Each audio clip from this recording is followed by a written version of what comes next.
Untuk melancarkan sudut PPDA SD Perpaduan. Sekian. Assalamualaikum warahmatullahi wabarakatuh.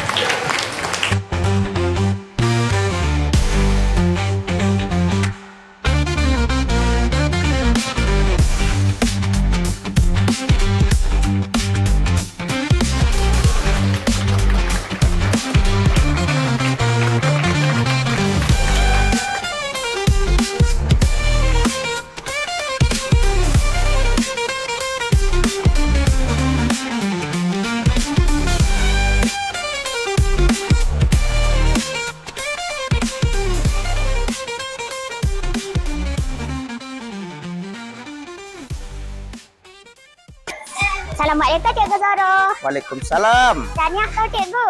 Baik, terima kasih. Boleh tak saya nak tanya soalan? Ya, silakan. Apakah tujuan sudut PPDA ini diadakan? Oh, tujuan sudut PPDA ini diadakan ialah untuk meningkatkan kesedaran dan pengetahuan dalam kalangan masyarakat, khususnya dalam kalangan murid-murid sekolah akan bahaya penggunaan dadah ya, atau bahaya kesan-kesannya terhadap murid-murid sekolah ini. Jadi sudut ini diwujudkan untuk memberi informasi dan akses kepada murid-murid untuk lebih memahami akan bahaya dadah itu sendiri. Okey, terima kasih Cikgu Zoro. Sama-sama. Najwan, ya, saya nak tanya, apakah tindakan awak atau rakan sebaya awak yang mengajak awak ataupun mengebik? Sebagai kawan, saya akan menegur atau menasihati supaya tidak melakukan itu lagi dan mengatakan tidak dengan cara yang sopan santun.